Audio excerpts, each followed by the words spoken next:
Lamentable was how these proceedings were described. Hi there, I'm James Dapperty, and this is Coffee and a Case Note.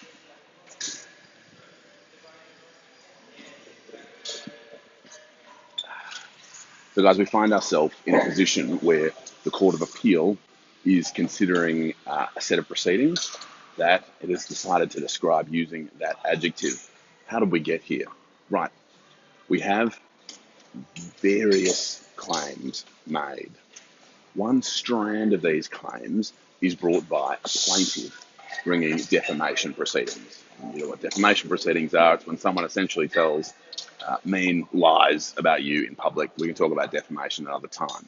But in essence, the plaintiff, the person making the claim who brings these proceedings against a large number of defendants, does so as part of a whole range of disputes, that the defamation proceedings are summarily dismissed when they come before the court in first instance, which means they're dismissed straight away without a final hearing, and that court makes an order that plaintiff is not to complain again, not to claim again in relation to those publications without the leave of the court. So essentially, that plaintiff is told by the court, nah, you can't go ahead with your defamation, and if you try again, you need to get our permission first. So it makes the defamation claim really difficult.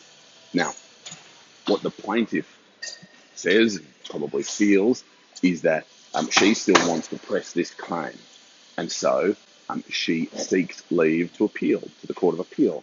Now, the reason you need to seek leave in some circumstances, and in this particular point, is because those orders made were interlocutory. We speak about interlocutory orders regularly. Interlocutory orders are, in short, made before the very final determination of the proceedings. So she says, I would like to seek leave to appeal this dismissal order and to appeal this other order preventing me from pressing my defamation claim, because obviously she wants to go and press the claim. Now, the Court of Appeal grants leave, okay?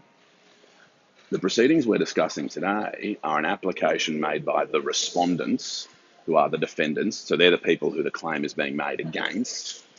They say, yeah, all right, first we want security for costs. Security for costs, do I expect you'll know that? Maybe I expect you'll know. As I expect you'll know, is a sum that might be paid into court or by way of some other guarantee or security.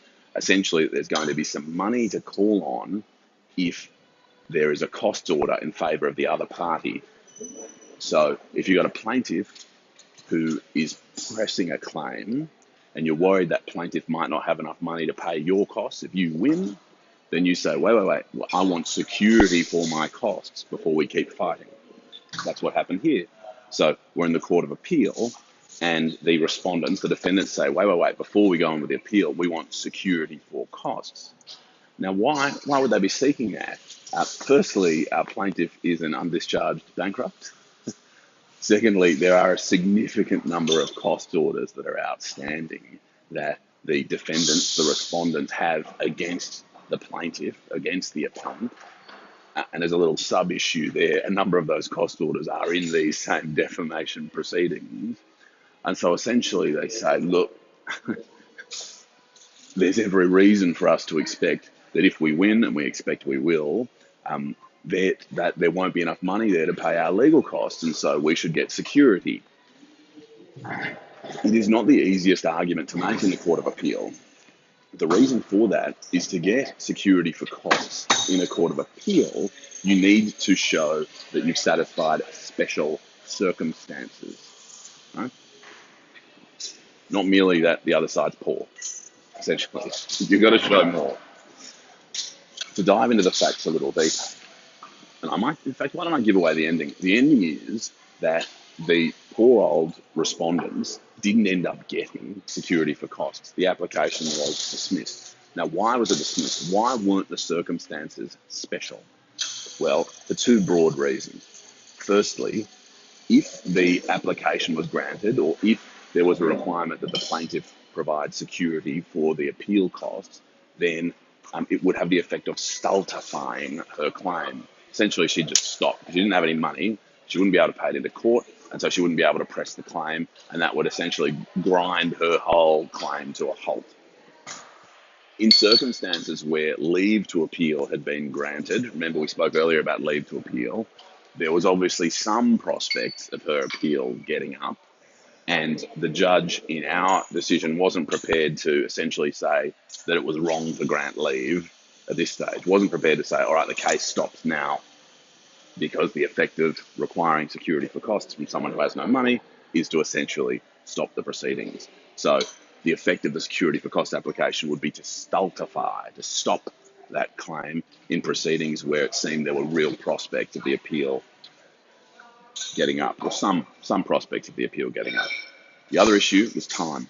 Now, as some of you know, in defamation, there's a real short limitation period. Many of you will deal with 6 years-ish, or different lengths of time for some other claims as well. In defamation, 1 year. So what the Court of Appeal also said was, look, this appeal was lodged a significant number of months ago. The application for leave was a number of months ago.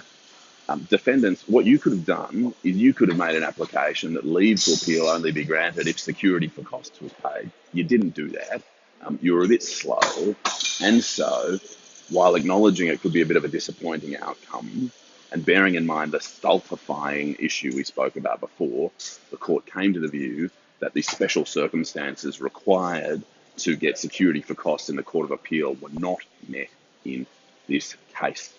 So we've got some respondents who have got a fight on their hands in the Court of Appeal, and we've got a plaintiff who is ready to knuckle up and march on for her next one.